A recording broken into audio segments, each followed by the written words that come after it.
Hello everyone, and welcome to another game of World of Warships. Today it's one of my replays, and I'm in the Großer Kurfürst, a tier 10 German battleship. I'm on the map Mountain Range in a 3-point domination game. So it's a tier 10 battle. There is a carrier, it's only tier 8, so at least there is that, I guess. And not too many cruisers around. So we have Viper here inside the sea cap trying to take it. I moved towards this island. And I feel like this is a reasonable position to be in. I'm relatively close, but I do have some cover. And, well, depending on the situation, I would obviously love to go and brawl, but it might just be too much opposition here. Oh, and it looks like Viper was interrupted by this gearing. So he can't camp here. Already saw some torps here, but I'm hydering because there might be more. Also, we saw that there's a gearing, there's also a Benson approaching. And there is a smoke screen back there where there is a Minotaur inside. I don't want to go too far out here, mostly because I don't want to be too open and there might be more torpedoes in the future. So the idea is, once again, hold position here on the island. There is a Cyclone coming, that's also pretty crucial, because in a Cyclone there could be a lot of glorious brawling happening, right? So, but I want to be not too unhealthy once the Cyclone starts to really use that. Now, my one division mate is obviously in the Somers here at the cap, and then we have our Des Moines. So we do have some radar, of course, with the islands inside the sea cap that might not be entirely helpful. Now, he's currently using his radar, and he's found actually a Cossack too, so there are now 3 destroyers around here. Yeah, that's gonna be a lot of torpedoes. So not sure where the gearing went, because he is not raided, but you know, we can actually try to get some shots into the Cossack, maybe. Depends on how far forward he goes. So I'm trying to reverse here, trying to turn a little bit to get all of my guns pointing this way, and come on Cossack, come on. There we go. Of course, I maybe should have switched to high explosive at some point there, but it doesn't really matter. Kurfürst dispersion strikes again. But hey, our secondaries are getting into the mix, and that's a few secondary hits right there. Unfortunately, Cossack is gonna go behind the island again, so you know. But hey, we've done a little bit of damage there. Will he come around here? So it looks like it, and there we go. The Cossack is getting very low, secondaries are gonna open up again. Now, I'm still just waiting for the Cyclone mostly. We've dealt with the Cossack, that's already great. There are 2 minutes until the Cyclone starts. That's about when Hydro is going to be ready again. When I push around here, I will need Hydro because... Oh, is that gearing doing something there? Now, with being so close to this island, the one downside could be like, if a gearing were to sneak up on me here and then just sail around here and torp me, there is nothing I could do about it. But that's why I have Viper there in the summer, so if a gearing was actually pushing that hard in, Viper would most likely spot it. Unless, obviously, he's currently in smoke, which can happen. But for the most part, I do have some protection here, and it might make the enemy hesitate to just sail past the destroyer here to get to me. Of course, there is also the radar that we'll have periodically to keep the enemy destroyers in line. And, well, I can get some shots there to Chopard. Now, we do have the majority of the camps. Now, there is a Des Moines sailing into B. But, for example, this Pullman can just keep that interrupted. So we are 1 ship behind, but it's not in any way problematic yet. You know, we are looking good on points. We are looking decent on caps. Well, I mean, this Des Moines should never be able to cap, because this Pullman shouldn't have anything else good to shoot at. So this Pullman should be exactly where comes a reset, right? So I am not really concerned about that. We are looking good at A, and there is a vast enemy force here, but we're just waiting now for the Cyclone. And then the true fun will probably begin. Now this Lepanto is a bit impatient, and I can understand him. The enemy probably looks at this and be like, hey, we have so many ships here, maybe we should push. And I can totally understand that sentiment, because it's one that I often have. But nobody's really supporting the Lepanto, so... And he's a bit broadside to me right now, which I much appreciate. Now, the question, of course, is what will my guns do here, right? We have a broadside Lepanto, we have the shells going in, and we have...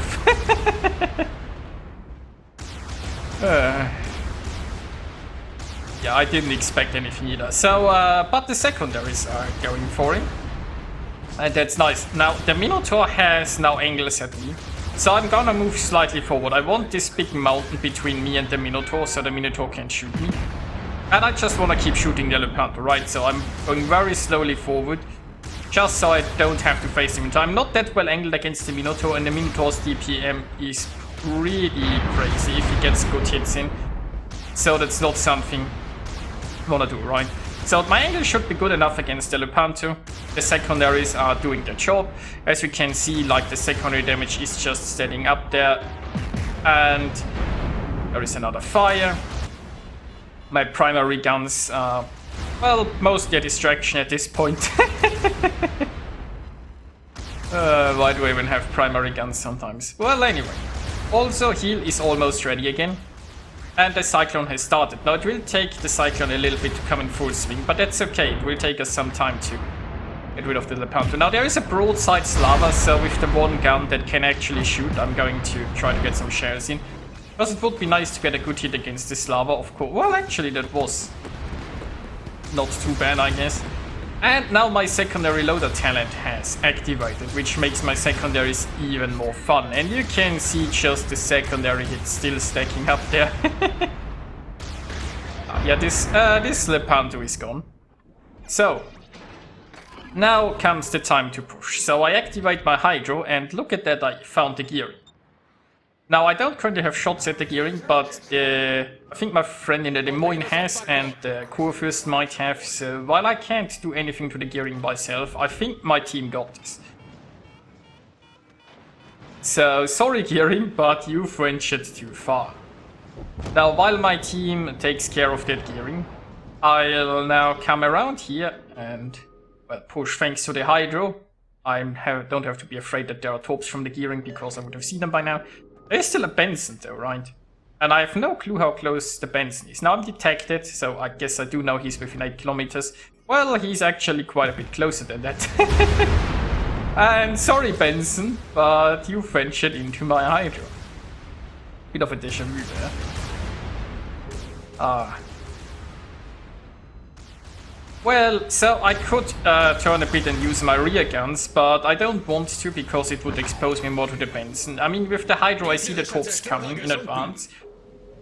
But if I'm like broadside to them, they're still gonna hit because I'm not the most maneuverable ship. So I decided to go with the safe route, keep my nose pointed towards the Benson a bit, let the secondaries do the work, and I got the close quarters expert out of it.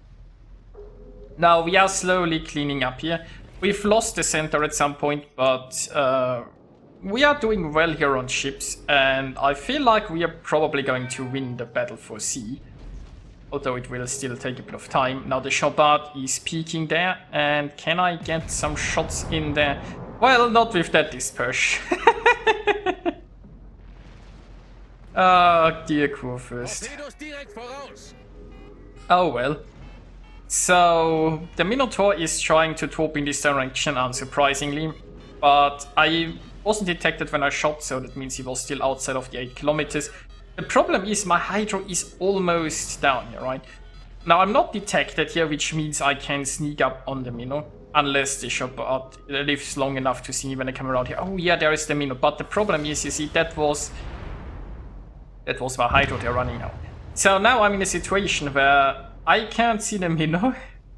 And he might just single launch torp me, right? We saw torpedoes earlier, but that was one side. Mino has torps on both sides. So if he's now going to turn around and single launch me, I'm just so screwed. But you know, his smoke is dispersing, so I guess he's just so screwed too. Now that salvo wasn't so great. And oh, there is a Slava. Well, we'll look at the Slava later. For now, I just have to survive the Mino's potentially single launch torps. And I'll get probably one salvo off maybe before he launches, so let's make it count. And oh wow. My shells hit. Did you see that? I actually managed to hit something with a Kurfürst. Amazing. So, Now I can finally start to angle against the Slava and the Chambard. The Chambard is joining us too. It's a shame that I can only use secondaries on one side because both ships are in the same direction. But it's fine, right? Now primary guns. Oh, I can citadel ships. It's a miracle. So there goes the Slava, and the enemy is by now down to 3 ships, right? Now I'm just going to gently reverse, I guess, towards the Chambard. I mean, a Kurfürst is better angled towards the rear anyway, so it's not even that bad that my rear is pointing towards the Chambard. And I just have to keep him within the 8 kilometers, so my secondaries and my primaries can keep going. And you know, just got the Confederate out of this. My secondaries are certainly having a lot of fun, and my primary guns are, well, still probably just a distraction. And hey, I will set on fire again. So this is the problem. I think a Chambard can reverse faster than I do. So if he keeps reversing, that's a bit of a shame. Oh, I've reacquired him. We are fine. We are fine. Ah, there is a high caliber. Isn't it just glorious? All of those secondaries flying. Now my division mate in Des Moines is moving in with a crossfire, and I mean, at Des Moines, you don't want the Des Moines shooting your broadside with armor piercing, trust me, man. So there goes the Chambard. And that's basically just it, right? We have the points, we are now taking the sea cap, we have the ships, they basically have. So I won't bore you with the details. Basically, it took me a long time to turn my ship around. I got like 1 salvo against Des Moines before it sank, and then we didn't sink the carrier. So let's just jump to the results right now. And that brings us to the results, and that just shows you we had also some pretty good teammates around here. Like, our Lightning really did well. And my division mates also so, and the Fletcher there. So yeah. That was a pretty nice battle, to be honest. I really enjoy Brawling, and that Cyclone helped a lot with making it happen. So there is that. And once again, the secondaries performed admirably. I got 301 hits of, well, secondaries, and did 71,000 points of damage. So, you know, definitely paid off there. So I hope you guys enjoyed watching this, and I'll see you next time.